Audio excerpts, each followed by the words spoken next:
Welcome, golf fans, pursuers of knowledge and the almighty dollar. This is your golf guru bringing you my Farmers Insurance Open 2021 preview. Going to do a little recap of the American Express, and I want to thank you right out the bat. If you clicked on this and you are getting information from me or checking me out for the first time, I appreciate it greatly. So let's get into this.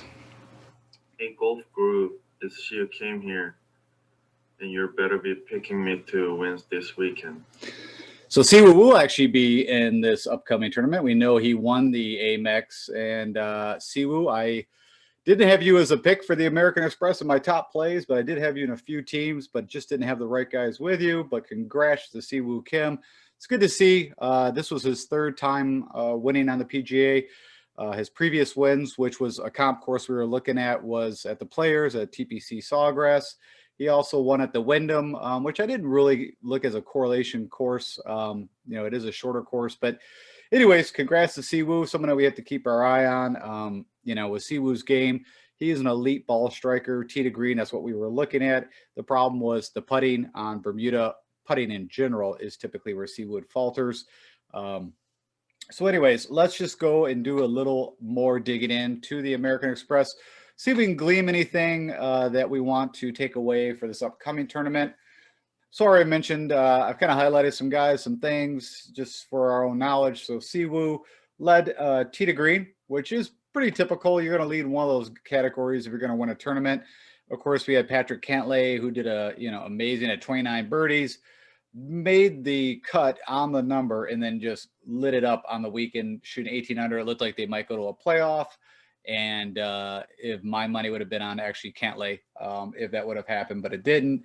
But he led the shot gain total across the board. Cameron Davis, who was my pick the previous week at the Sony Open, was one of my picks. It was good to see him. He had opportunities towards the end to win this thing, and then just couldn't make a few putts or hit a couple of shots closer. You had Finau doing what Finau does, struggling on Sunday. I highlighted Russell Knox just from a perspective of, he's been kind of popping up. He actually, I think, led the field in round 3. Had a crazy day putting. Michael Thompson was one of my sleeper picks. If you see it in this peach color, it was one of my either top plays or picks. But he's been popping up and showing up well. Had a blow up hole on, he was actually like 6 under and going crazy on his first 9. And then blew up having a triple bogey on the par 3. Abraham Answer, I had picked him for the Sony Open. Thought this was another good place where he could get his first win. Struggled on Saturday. The putter, is typical, just had tons of opportunities. He just couldn't make the putts. And until Abraham Answer gets that putter going, and it's going to happen. The guy, again, from tee to green is excellent. Just the putter is what's hurt him. He had Sunjay M, again, poke his head out there. I think he was leading after day 2. Then fell apart on the 3rd round. Chris Kirk again popped up, had a good showing. Was fading Gary Woodland, but had a good showing for Gary Woodland. It looks like his injuries have finally overcome those, and he's getting back in a little bit of form. Just seeing anybody else. Adam Hadden was a pick just purely on course history, not a lot of form coming in, but made the cut. Had a bad Saturday, had a good Sunday. Griot again had the opportunity to do something, and then, shot 4 over on Sunday again with Emiliano until he kind of gets the head in check. And what I mean by that is, seems like one little thing goes wrong with Emiliano. He just focuses on it, like the old days of Rahm where you have a bad lip out or just a bad break. Seems like he can't get over it. Matthew Wolff was a fade. He did make the cut barely by a stroke, but did nothing on, really on Saturday and Sunday. And again, I just think Matthew Wolff, I don't think he's trusting his game.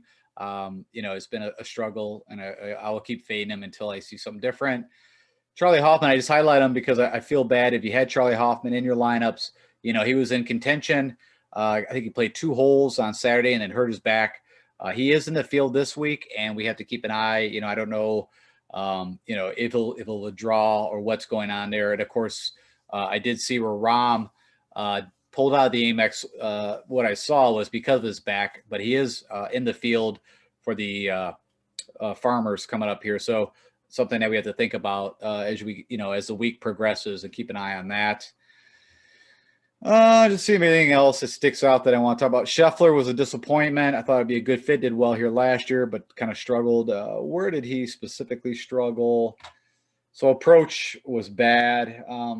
Everything else was okay, but he just wasn't hitting the approach shots. Sam Burns just keeps killing me. Every year I think it's a smash spot. I thought this would be a great place for him to at least top 10. Came out and put that 5 over in round 1. Made a great comeback on Friday, but just not enough. Missed the cut. And then Patrick Reed was a pick. And what I gleaned and learned that I wish I would have had in my models was bogey and double bogey avoidance. I didn't have it in my models. It is crucial here, is what I've come to learn. Again, it's kind of like every year you kind of glean something different, and so that is definitely something that I'd be watching out for. I've got multiple examples. So we're talking about Michael Thomas, who had the triple on the par 3 that kind of ended all momentum for him, a chance to compete at the end to win this thing. Cameron Champ, who was one of my picks, actually came out, I think he was 1 under after like 4 or 5 holes on a par 5. A pro shot hits the flag, shoots into the water, ends up taking a triple. He never recovered mentally from that, and it was a disaster and missed the cut. Patrick Reed had the same thing happen to him. So just something that I would definitely look forward. Russell Henley, just really didn't do anything well, and it just is not Russell Henley. I mean, he barely gained on approach, and that's usually where he makes his hay. So that was crazy to see, especially at that price tag. But he was one of my top plays. I thought he would, him and Answer were in my top 5. You had Koepka, I faded, which, again, I just think, I think he's in the field this week. This tournament I almost consider like a mini major. The way the course is going to play, and we're going to get into all that. But I would look more for Brooks in this upcoming event than, of course, when you have like the American Express or just a tournament where, I think he had to play in that because he's never played in it. And I think it's every 4 years, these guys must play in a new tournament or something like that. I don't know exactly how it goes, and I think he was, almost kind of forced to play. And for Koepka, it's just kind of one of those things where I don't think he took it serious. And it kind of ultimately showed. I think he was there to get some reps in for this upcoming. Kevin Na was a fade, and no shocker. Kevin Na, still hit the ball okay, just couldn't make putts when he needed to on the first opening day. Aaron Wise was disappointment. Redmond a disappointment.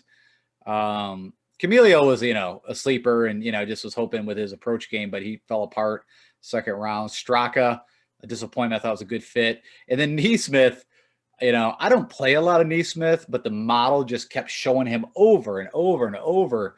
And I thought, let's plug him in. Let's see, 7,100 and just disaster, 6 over the first day, 3 over the next. So I think that's enough about that. Like I said, I just, wanted to kind of mention a few things that I saw and what I'll be looking for next year when we're talking about this. So let's jump back in and let's get into the course preview. That is why we are here, and talk about the guys that we're going to focus on. And so, of course, we're still on the West Coast. I think we have this tournament and 3 more to finish the West Coast swing. Of course, we're in San Diego / La Jolla, California. I actually got to play the North Course a long time ago, almost like 15, 20 years ago. It is municipal. Anybody can go play these courses. If you can get a tee time, it's not cheap, but you can definitely get on a course. A little different this tournament, where I believe that they played 54 holes, I think on the north, or they kind of mixed it in, but where it is very specific, they are going to be playing the North Course the first 2 days, which is the easier, of course, a little over 7,200 yards. It was a redesign by Tom Weiskopf, who made it more playable for the locals that would come play there, or for visitors that wanted to come play. And so it's almost night and day. Of course, also is bent grass greens, which are truer rolling greens than, of course, the POA that is going to be on the South Course. The South Course also has the U.S. Open that's going to be coming in June. So, they got to be already getting it kind of set up for that, as in letting the rough grow out. You got POA greens, which, there's some guys that hate putting on POA. It gets in their mind, right? So in the morning, POA, they cut it. It is, usually rolls really nice. And then all of a sudden you have those different spots in POA greens that grow up faster than others. Hence, when you're putting, your ball might get sit, you're hitting it on a perfect line, all of a sudden you see it just kind of jig jog. And so, what I'm going to be focusing on is really guys that fit the South course, because that's the Saturday, Sunday rounds. Because if they can play well there, they should be able to, easily play well in the North course. So everything I'm going to kind of talk about here, we're going to focus on the South course. You got Kakua overseeded fairways and rough with ryegrass. So again, from my understanding, that's a stickier, if I remember correctly, kind of harder to get the ball out of the rough. So you're gonna have power. From a cut event, we're looking at a large, typical 156 field right now, and of course it's going to go down to 65s or ties. The average cut line here has been around 1 under. It was 5 under in 2019. And then you had, I think, 2016 where Snedeker won. You had crazy winds, so it was a little different cut line. So weather is going to be a factor here. Of course, it's Thursday through Sunday, the 28th to the 31st. And the only note I'd make is we are going to get 4 days of full coverage on PGA Live. So if you have that, I highly recommend. You get to see so many different things. Great for showdown. You really get to see how the guys are playing. Of course, they focus on certain groups, but they will cut over to certain guys depending on what's going on. But if those guys, the feature groups are, in your player pool, then you get to really see how they're doing. But I think for showdown, it's an excellent way to really see what's going on and get maybe a little advantage on the people that you're going to be playing against in showdown. Comp courses. So we get into defense, of course, wind. This is an oceanside course. So wind can definitely be a factor. Now we'll go through past course conditions, but just a side note, the rough, I think, is the main. If you're, not into fairways, again, I think it's going to play a little bit closer like a major. So the rough is going to be, penal. There is bunkers. You got elevation changes on this course that you're going to have to figure out. You've also got a little bit of water. Of course, the ocean, if you have an issue off there, but there is some water cut in front of par threes and stuff like that. And then a good comp course that we're going to look at is Bethpage Black. There's some others. Like Balster Roll or even Whistling Straits, when you get into the 7,700, 7,800 yard courses. I think that's everything. And then just past winners. Mark Leishman last year won here when he was in great form and getting back to form. He actually beat out John Rahm. Sorry. You had Justin Rose. You have Jason Day, who won twice here. And then again, John Rahm, who won back, I believe, 2017.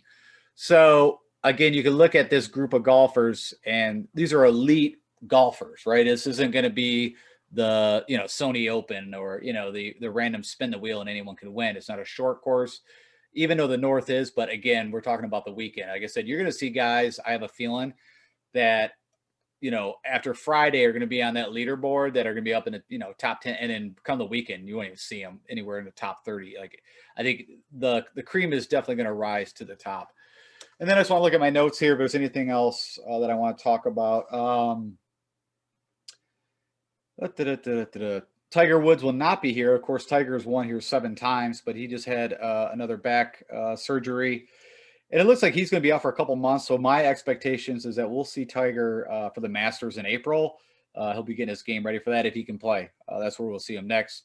Rory will make his first appearance in a while here. Probably, I don't think he played in the Tournament of Champions. He just played in the Abu Dhabi Championship, and I think he ended up in 3rd there. You had Tyrrell Hatton, who won that. And you had Tommy Fleetwood. The last I checked on day 3, he was like in 3rd place. So just side note, Tommy Fleetwood, for whatever reason, has been playing well when he's in Europe and not the greatest when he comes over to the U.S. Seeing some other notables. You got Phil Mickelson, which I don't think that matters. He was a 2-time champ here. You have Brent Snedeker, who I mentioned, who, had that crazy out of nowhere on Sunday, charge up the leaderboard with crazy wind conditions. Cameron Champ, past winner. Someone that, even though he struggled at the Amex, I think he will be live here just because of the T-ball game. You had Jordan Spieth. I think it's the first time we'll see him in a while, who's filling in, I believe, for Tiger. Ricky Fowler, Charlie Hoffman's in the field. I don't think any. Oh, then Will Z will be here, and Andy Ogletree, so some guys that we saw at the Masters. And I think that's about it. I think that's it from like the notes that we have to look at. All right, let's go down, and I'm going to jump over here, and we're going to kind of break down a course. So I'm not going to go and break down the North course. I think, again, we're just going to focus on the South. I think it's just too much to go over. I'm trying to look and see if there's anything from splits from the front nine to the back nine. Doesn't look so. You look like you got the score on the par fives, which is very typical. Manage, you got some very long par threes we'll have to plug in. But yeah, where the scoring opportunities, you're going to have to just try to make your pars on the par fours, longer par fours, longer par threes, and, make your hay on the par fives. And, that's kind of illustrated here. So approach looks like a very key factor that we're going to have to look at. Good putters, your average top 10 finishers in the past, ball striking is key, which of course that makes sense. You're going to have long approaches in. You're going to have good short game because you're not going to, because you have a long approaches, sometimes you're not going to be hitting the green. You're going to need to get up and down. If I think of someone just off the top of my head, I think of Patrick Reed, who again didn't do well at the American Express, but someone I think could the game would fit here. Again, you got to make your hay on the par fives. 3-putt avoidance is going to be key. It is larger than I think average size greens. I didn't get exact size number on them, but you are going to have some long putts. You got to hit your greens and red, which is no shocker. Sand saves is a little more up here. And then it's showing, because these fairways are very difficult to hit and stay on, that, it's showing, well, past winners didn't, maybe lead the field in hitting fairways. But, you still are going to want guys that can hit the fairways or be accurate off the tee with length. It's a fine line between that one. So like a Cameron Champ, at least off the tee. I kind of mentioned from a hole composition, you've got, 5 par fours that are 450 to 500. You got 3 that are 4 to 450. Then you got some long, all the par fives are 550 to 600. So again, that is going to directly correlate to that. You're going to have some long approach shots in. So I'll be looking at the 175 to 200 and 200 plus. Of course, the par threes are going to fit there. We talked about the cut line. I don't know why it was so low in 2019. I think they played the easier course, the North course, more at that point. That's my guess. Scoring distribution average, you got to get your pars. So again, this gets back to driving accuracy. And again, why I think this is lower is that it's just harder to hit these fairways. What else? Again, 3-putt avoidance is going to be key. You got to hit the ball long. So we're going to need, bombers here. And I'd say that's about it from the breakdown of the course that we're going to be looking at. And then we look at tournament conditions in the past. So I mentioned hitting fairways. It stays true, is difficult all the way through. You got, again, if you're on the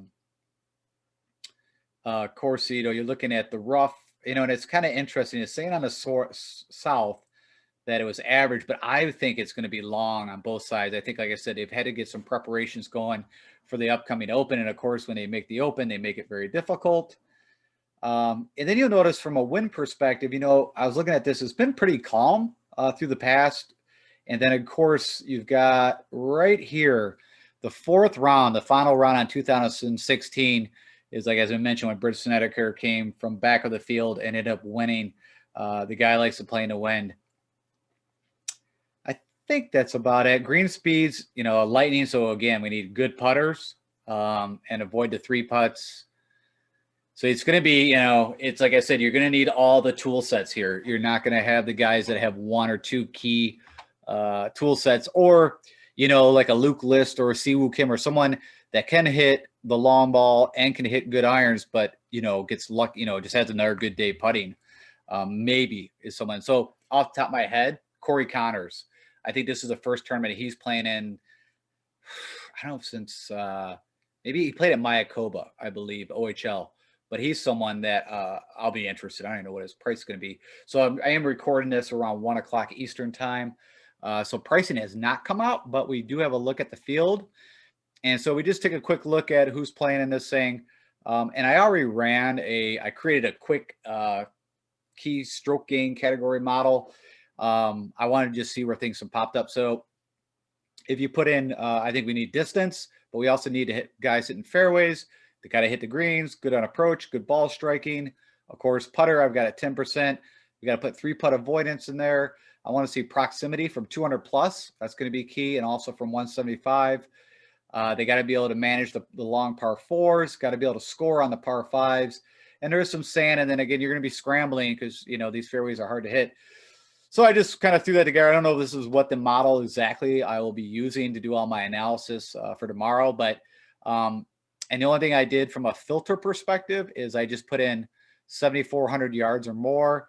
So you get some courses that I already mentioned, Balsarol, you got Bay Hill, Bethpage Black, we got Carnoustie, CC of Jackson, quite a few courses. And then this will get weeded down, apologize, as I kind of start putting more filters in, Oh, come on. That's the worst. You hit a button. Now this thing's thinking. Okay, sorry about that.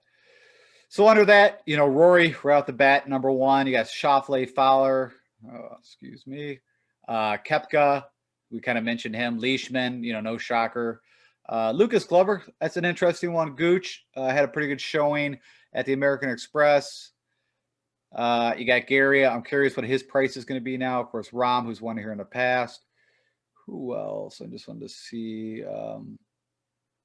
So you got Leishman, a past winner. I always look for the past winners just to see how they do in this, to see if I'm on the right side of what I'm looking at. And at least we got 2 out of the 4. And then Justin Rose, that was a while ago. And Justin Rose's game's been a little suspicious. Bubba Watson's here. It's been a while since we saw Bubba. But if his game is on form, he likes to putt on POA, can play in the wind. The guy can hit all the shots. He's got the length. Yeah, so it's been since the Masters, but he had that great run, the Zozo, the CJ Cup. Bubba Watson would probably be somebody that I'm going to be looking at. And then I mentioned Corey Connors. He ends up 19th on this model. So POA is not his best putting surface. Wind, he doesn't show great results. But, he had a nice real run there. Had a 10th at the Masters, a 10th at RSM, a 17th. So Corey Connors, I'll definitely do a little more diving into, but it could be someone that I'd take a shot at. I think that's it. I think that kind of wraps up everything that I want to cover for this kind of course first look preview.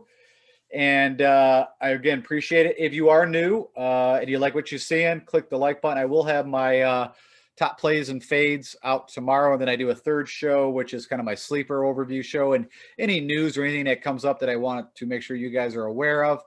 I will also be putting out, and I'm just haven't figured out if I'm going to make this just kind of a learning show or just a little tidbit. I think there's not enough information there, but I want to let you guys know who are the guys that are leading in the consecutive birdie streaks.